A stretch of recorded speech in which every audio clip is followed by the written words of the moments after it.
Atiguivas, Julio Ramón Ribeiro. En el viejo Estadio Nacional José Díaz, ahora ampliado y modernizado, viví de niño y luego de muchacho horas inolvidables. Con mi hermano vimos desfilar por la grama pelada de la cancha a los más renombrados clubes del fútbol de Argentina, Brasil y Uruguay. Y también del Perú, hay que decirlo, pues entonces teníamos grandes jugadores y equipos que realizaron hazañas memorables. En las Olimpiadas de Berlín del 36, para poner un ejemplo, estuvimos a punto de campeonar luego de vencer a Austria por 4-2, pero a Hitler no le gustó la cosa. Que negros y zambos de un país como el Perú derrotaran a rubios teutones era para él no solo un traspié deportivo, sino un revés ideológico. La FIFA, presionada por el Führer, ordenó que se anulara el partido alegando que la cancha tenía no sé cuántos metros de más y menos de largo. Nos retiramos de las Olimpiadas, con lo que salvamos nuestra dignidad, pero perdimos el campeonato. En esa época, cuando venía un equipo extranjero, había que ir al estadio a las 10 de la mañana si uno quería encontrar sitio en las tribunas populares. El partido fondo era a las 4 de la tarde, de modo que para que el público no se aburriera, se jugaban antes unos 10 o 12 partidos preliminares. Calichines, infantiles, juveniles, equipos de barrio o clubes de segunda y tercera división. Todo ello bajo un sol de plomo, pues las temporadas internacionales eran en pleno verano. Los espectadores tenían que ponerse viseras o fabricarse gorros con papel periódico, y la mayoría de ellos llevar su almuerzo en bolsas o paquetes, si no querían desfallecer de hambre a mitad de la tarde. Las tribunas se convertían así no solo en una galería atestada de hinchas, sino en un gran comedor público o picnic distribuido en las graderas. Y en un tráfico de vendedores ambulantes, pues siempre faltaba algo que comer o que beber o que fumar, y entonces entraba a tallar los mercanchifles que se deslizaban por las grandes gradas, ofreciendo empanadas, butifarras, articuchos, cigarros al menudeo y botellas de cerveza y gaseosa. Cuando el partido estaba que ardía, se deslizaban agachados, casi reptando, pues de lo contrario eran blanco de insultos y proyectiles. Si no, eran simplemente echados a empujones por encima de las cabezas de los espectadores hasta aterrizar al borde de la cancha. Un detalle para completar el ambiente de las tribunas populares de entonces, la de segunda, a la que íbamos mi hermano y yo, era de cemento hasta las 10 primeras gradas y de madera hasta la parte de más atrás. No había en ellas baños ni retretes. Después de horas de ver el fútbol y de beber, el público quería orinar. No quedaba más remedio que subir hasta la última grada y mear por encima de la baranda sobre el espacio de tierra situado entre las tribunas y las altas paredes que cercaban el estadio. ¿Quién en esos momentos se arriesgaría a caminar por ese lugar? Tenía asegurado su duchazo de orines. Pero lo más frecuente era que los meones no pudieran subir hasta la última grada porque había mucho público, porque ya no se aguantaban y entonces buscaban un orificio en las graderías de madera y adoptando posiciones grotescas metían su pito por ahí y se aliviaban entre las risas y bromas de los hinchas. En esta época no iban mujeres al estadio. El fútbol era cosa de machos. El grito surgió en medio del tenso silencio que reinaba durante el partido entre el Popular Club Nacional, Alianza Lima, y el visitante argentino de turno, el San Lorenzo de Almagro. Los negros de Alianza acababan de empatar a un gol con sus rivales cuando la voz resonó en lo alto de la tribuna de segunda. ¡Atiguivas! Era la primera vez que escuchábamos ese grito. El público lo recibió con risotadas y el partido continuó. Cada vez más angustiosos, pues los argentinos amenazaban sin descanso el arco aliancista. Pero cada 5 o 10 minutos volvía a escucharse el grito. ¡Atiguivas! Y el ambiente se relajaba. Pronto los argentinos concretaron su dominio. El corpulento Langara, centrodelantero vasco de San Lorenzo, marcó 3 goles seguidos, el último de ellos con un cañonazo desde 30 metros. Ya no había nada que hacer. Habíamos perdido. Dejamos las tribunas con el ramo entre las piernas justo cuando un último ¡Antiguos! Resonaba en el estadio y lograba apenas hacernos reír. A partir de entonces no hubo match internacional o de campeonato, en el que ese grito no se escuchara en el estadio, estuviese el partido aburrido o apasionante, fuésemos ganando o perdiendo, despertando siempre hilaridad en el público. ¿Quién lo lanzaba? Su autor era, al parecer, inibicuo. Alguien que estaba un día en una tribuna y luego en una diferente. Mi hermano y yo, a fuerza de ir al estadio, logramos localizar el origen del grito en la parte alta de la tribuna de segunda y a veces en la tribuna del Popular Norte, pero no distinguíamos al sujeto que lo lanzaba. La voz era potente, ronca, una voz borracha o negroide, pero el estadio estaba lleno de borrachos y negroides. ¿Qué significaba además esa palabra? Nadie lo sabía. Todos a quien preguntábamos en el estadio o fuera de él decían haberla escuchado, pero ignoraban su significado. Una tarde, al fin logramos ver al gritón y en circunstancias más bien sombrías. Fue durante un partido muy esperado en el cual el Campeonato Nacional Universitario de Deportes, del cual mi hermano y yo éramos hinchas furiosos, recibía al campeón brasileño Sao Paulo. Como el uniforme de ambos equipos era blanco, Universitario por cortesía con el visitante cambió el suyo por una camiseta verde, ver salir a nuestro equipo con una camiseta de otro color nos dio mala espina. Había de por medio además un duelo entre centrodelanteros. Leónidas, llamado el Diamante Negro brasileño, y Lolo Fernández, el cañonero peruano. Apenas sonó el silbato se escuchó un estruendoso ¡Atiguimos!, que puso a todos de buen humor. Y el buen humor aumentó cuando nuestro equipo abrió el marcador gracias al tiro libre de Lolo Fernández. El primer tiempo terminó a nuestra ventaja, pero al comenzar el segundo, el Diamante Negro se destapó.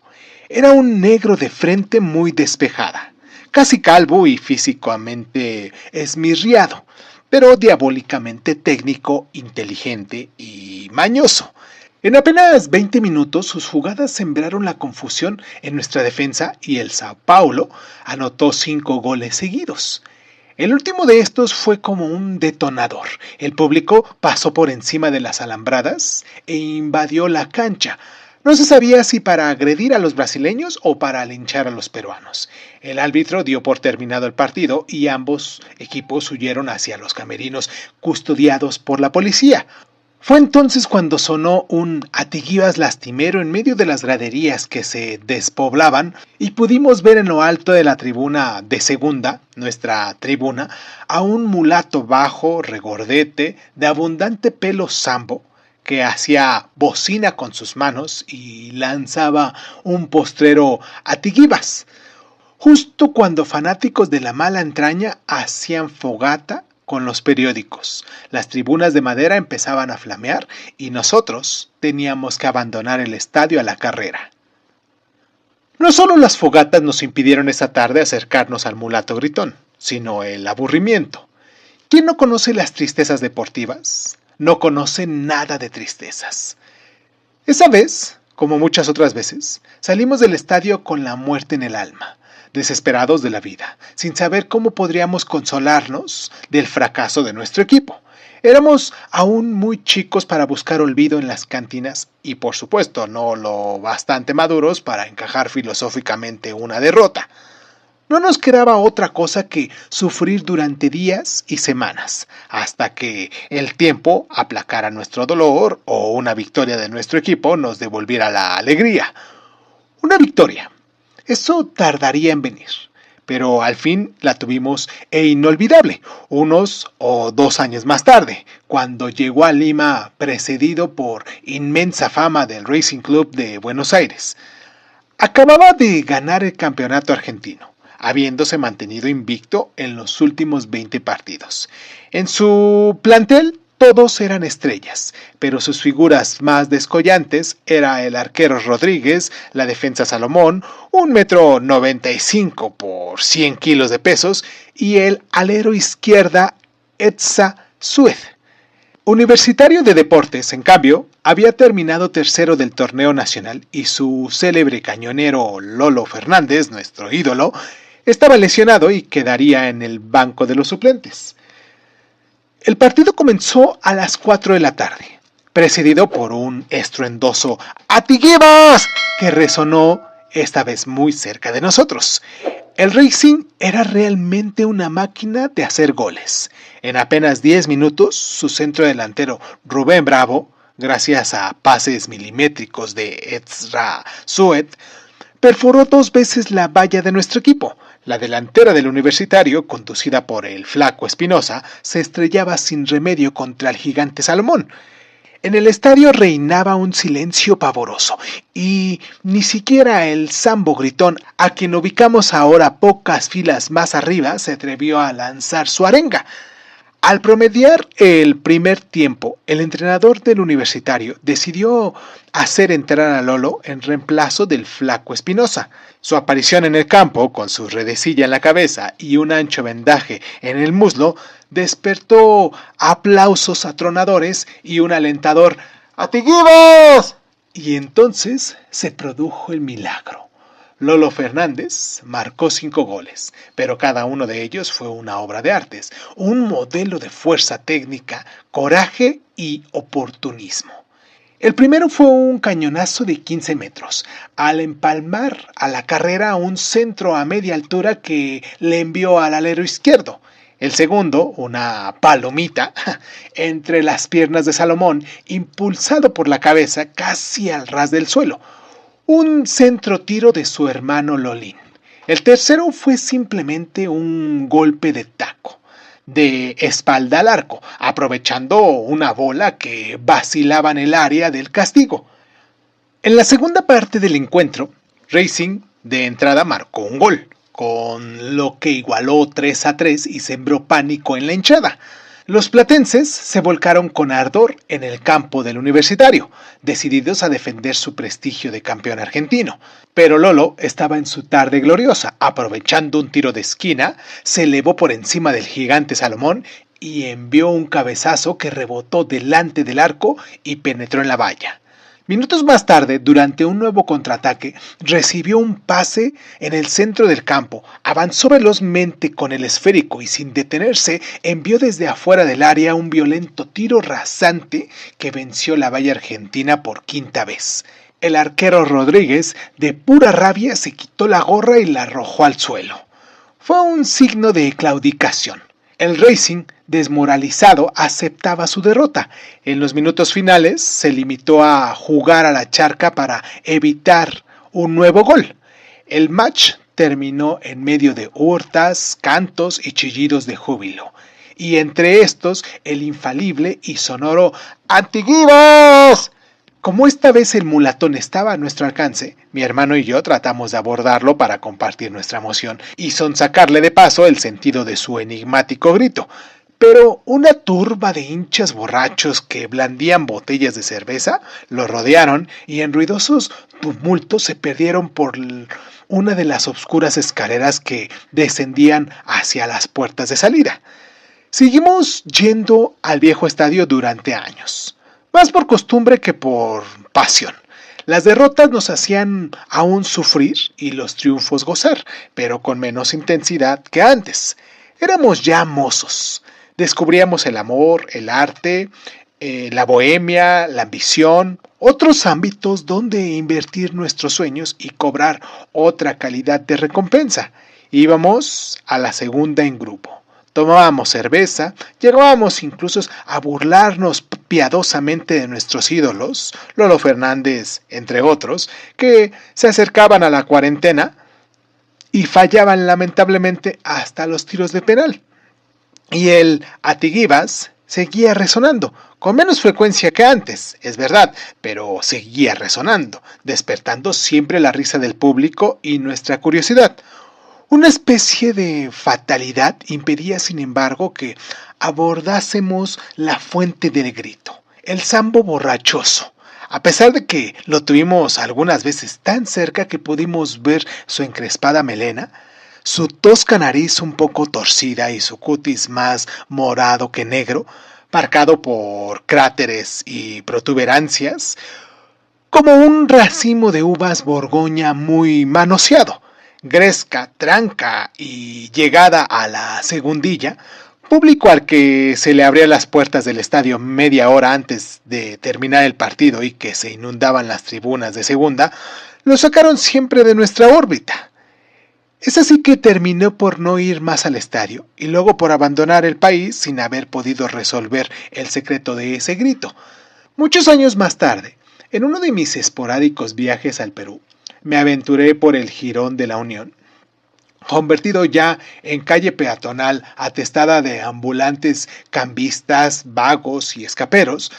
Me abrí paso difícilmente entre la muchedumbre cuando divisé en el atrio de la Merced a un pordiosero de pie al lado del pórtico con la mano extendida. Su rostro me dijo algo, esa nariz asimétrica, esa pelambre ensortijada ahora grisácea y sobre todo ese cutis morado violáceo como de carne un poco podrida.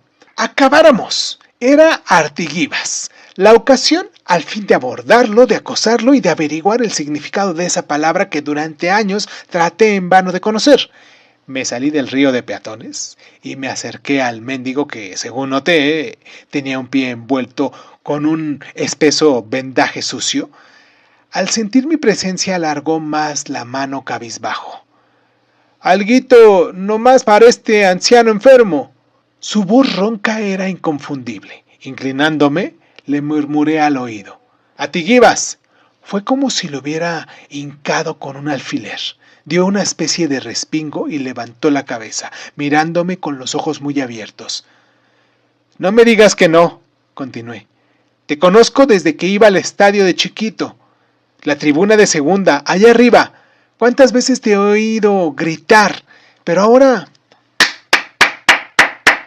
¿Cuántas veces te he oído gritar? Pero ahora me vas a decir lo que quiere decir Atiguibas. He esperado más de 20 años para saberlo. El mulato me observó con atención y alargó más la mano. Sí, pero si me sueltas unos verdes. Tenía en el bolsillo un billete de $5 y otro de 100. Le mostré el de 5. Hizo un gesto negativo con la cabeza. $20.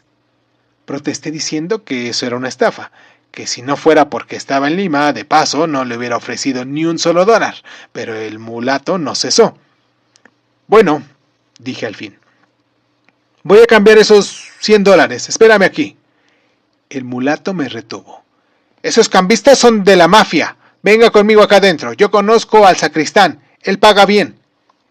Entré a la iglesia guiado por él, que se desplazaba sin mucha dificultad a pesar de su pie vendado. El templo a esta hora estaba casi vacío, frecuentado solo por algunos turistas y beatas e iluminado por los cirios que titilaban entre algunas imágenes. Paseamos delante de varios confesionarios desiertos hasta llegar a una puerta lateral que estaba entreabierta.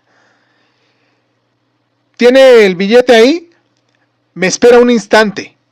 Le entregué los $100 y di unos pasos hacia el sagrario para apreciar de más cerca las tallas barrocas del templo mayor, pero a los pocos metros me detuve atenazando por la sospecha y volví rápidamente hacia la sacristía. En esa pieza no había nadie, ni tampoco en la contigua, ni en la siguiente que, por una pequeña puerta, reconducía a la nave lateral. Ya ni valía la pena echarse a buscar al mulato, que no era ni cojo ni mendigo. De pura cólera lancé un estruendoso Atiguibas que resonó en todo el templo, alarmando a las viejas dobladas de sus reclinarios. Y creí comprender el sentido de esa palabra, cuando al salir de la iglesia me sorprendí diciéndome que ese mulato pendejo me había metido su Atiguibas.